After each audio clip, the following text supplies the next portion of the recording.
Good morning students, कैसे हैं आप। डिजिटल एजुकेशन हब के कंप्यूटर फंडामेंटल क्लास में आप सभी बच्चों का बड़ा ही स्वागत है। आई होप सो कि हमारे बच्चे बड़े अच्छे से, बड़े शांति से और बड़े ध्यान से हमारे वीडियो को देख रहे हैं और हर दिन कंप्यूटर में एक नई चीज सीख रहे हैं। कंप्यूटर जो कि टेक्नोलॉजी से जुड़ा हुआ सब्जेक्ट है, जिसमें बड़ा ही इंटरेस्ट आता है, पढ़ने में भी अच्छा लगता है, हमको समझने में भी आसान लगता है और इसका प्रैक्टिकल सब्जेक्ट है, इसलिए इसका प्रैक्टिकल करने का मौका में हमको मिलता है तो बड़ा ही अच्छा लगता है। हम हमारी क्लास में स्टार्ट करें उससे पहले आप चैनल को सब्सक्राइब जरूर करें। छोटा सा सब्सक्रिप्शन हमारे को मोटिवेशन देता है और यही मोटिवेशन से हम आपके लिए नई नई ट्रिक्स टिप्स लेकर आपके सामने आते हैं। हम कंप्यूटर की मेमोरी की बात कर रहे थे। जॉन वॉन न्यूमैन ने इसका इन्वेंशन किया। मेमोरी जिसका यूज हम डाटा को स्टोर करने के लिए करते हैं। इस कंप्यूटर की मेमोरी को दो पार्ट्स में डिवाइड किया गया, primary memory and secondary memory. Primary memory को फिर दो पार्ट्स में डिवाइड किया, रैम और ROM. RAM is called random access memory, ROM is called read only memory, which we have discussed earlier classes. ROM अलग फिर हमने थ्री पार्ट्स में डिवाइड किया था, प्रॉम, ईप्रोम और EEPROM. Programmable read only memory, erasable programmable read only memory and electrically erasable programmable read only memory. नाम पर ध्यान दीजिएगा, ऑब्जेक्टिव टाइप में भी इस प्रकार के क्वेश्चन पूछे जाते हैं। सेकेंडरी मेमोरी में डायग्राम से आपको समझाया गया था कैसे सीडी दिखती है, कैसे डीवीडी दिखती है, कैसे फ्लॉपी दिखती है, कैसे हार्ड डिस्क दिखती है, कैसे हमारी पेन ड्राइव दिखती है और कैसे हमारे मेमोरी कार्ड्स होते हैं। ये सभी सेकेंडरी होती है, जो कि एक प्रकार की स्टोरेज होती है। स्टोरेज मेमोरी का काम करती है सेकेंडरी मेमोरी, जो कि नॉन वोलेटाइल होती है। नॉन वोलेटाइल मतलब पावर ऑफ होने के बाद भी डेटा लॉस नहीं होता है, डेटा हमेशा रिमेन रहता है। आज हम नए टॉपिक के साथ आए थे कि हम कंप्यूटर की मेमोरी तो पढ़ रहे हैं, लेकिन कभी हर चीज को पढ़ने से पहले अपने को ध्यान रखना पड़ेगा एक मेजरमेंट का, कि हम नाप कर देखें। सपोज करो मैं आपके सामने खड़ा हूं तो मेरी कुछ हाइट है, तो हाइट को नापने के लिए फिर मेजरमेंट लगेगा, सेंटीमीटर लगेगा, मीटर लगेगा, फीट लगेगा। हम डिफरेंट मेजरमेंट यूनिट्स में हाइट्स को नाप सकते हैं। आप मार्केट गए, आपको आलू खरीदने हैं तो फिर मेजरमेंट यूनिट लगेगी। आपको 1 किलो आलू लेना है तो 1 kg, किलोग्राम, यहाँ पर किलोग्राम है। आप गोल्ड लेने गए तो वहां पर ग्राम का आपको आता है।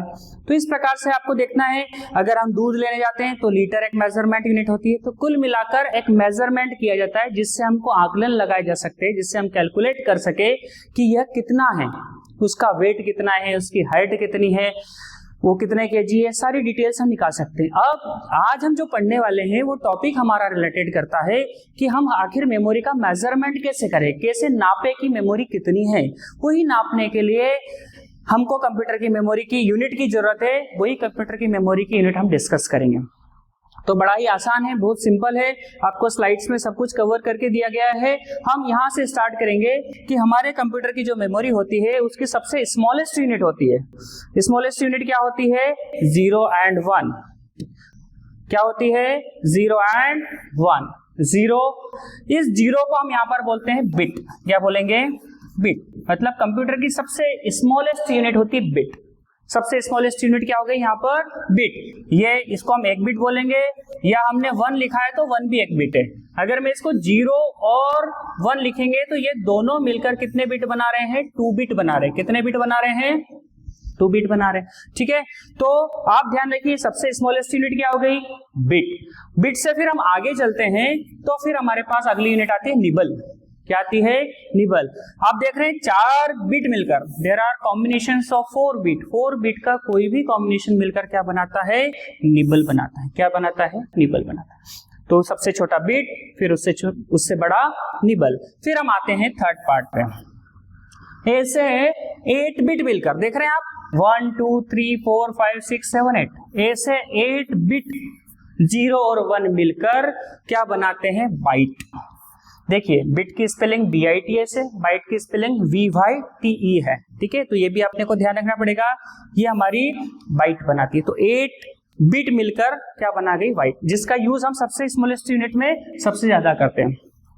अब फिर इसके आगे चलें तो AC 1024, देखिए 1024 याद रखिएगा, ये एक ऐसा नंबर है जो हमें हर जगह काम आने वाला है आगे तक। ऐसे 1024 बाइट, क्या बात कर रहे हैं? बाइट। बाइट मिलकर बनाते हैं 1 किलोबाइट। जैसे 1000 ग्राम मिलकर 1 किलोग्राम बनाते हैं, तो यहां वैसे ही 1000 24 बाइट मिलकर 1 किलोबाइट बनाती है, दैट इज 1 KB, जिसको शॉर्ट में आप क्या बोलते हैं 1 KB, राइट। फिर नेक्स्ट पे चले, ऐसे 1024 किलोबाइट मिलकर 1 मेगाबाइट बनाती है। अब हम कहां पर आ गए हैं MB पर, किस पर आ गए हैं MB, MB is equal to 1024 kilobyte, ठीक है। फिर नेक्स्ट यूनिट पर आते हैं, AC 1024 मेगाबिट मिलकर क्या बनाती है 1 गीगाबिट, जिसको हम बोलते हैं GB, क्या बोलते हैं GB। 1024 MB is equal to 1 GB। तो हमने कहां से सफर तय किया, सबसे पहले bit, then nibble, then byte, kilobyte, megabyte, gigabyte. अब हम देखेंगे कि हम हर क्रम में 1024 गीगाबाइट, फिर हम आगे जाएंगे तो 1024 गीगाबाइट मिलकर 1 टेराबाइट बनाएगी, ठीक है। तो इस प्रकार से आप समझ सकते हो कि मेमोरी की मेजरमेंट यूनिट कहां पर है। आप फ्लॉपी की बात करें तो फ्लॉपी वगैरह हमारी किलोबाइट में आती थी, CD की बात करें तो मेगाबाइट में आने लगी। आजकल हम किस पर, इस GB पर काम करते हैं। रैम भी आप देखते हैं 1 GB, 2 GB, 4 GB, 8 GB आप रैम की सुनते हैं, और साथ में मेमोरी भी 512 GB। तो GB क्या होती है गीगाबाइट। तो अगर आप देखेंगे तो इस प्रकार से हमने समझा कि कैसे बिट बिनकर इतनी सारी बिट को मिला दिया जाएगा तो क्या बन जाएगी 1 गीगाबाइट मिल जाएगी, ठीक है। इसके डिफरेंट एग्जांपल यहाँ पर आप देखेंगे नीचे दिए गए हैं। ये बिट हो गया, ये 8 बिट मिलकर 1 बाइट बना दी, किलोबाइट 1024 किलोबाइट मिलकर ये बाइट। अब यहाँ पर हर चीज को बाइट में कन्वर्ट किया गया, ठीक है। 1 गीगाबाइट में कितने बाइट्स होते हैं, तो आप देखेंगे काफी बड़ी मैथमेटिकल कैलकुलेशंस यहाँ पर आई है कि इतने सारे बाइट्स मिलकर एक 101 गीगाबाइट बनाते हैं, ठीक है। तो इसका डिफरेंट टाइप से चार्ट्स आपको बनाया गया है।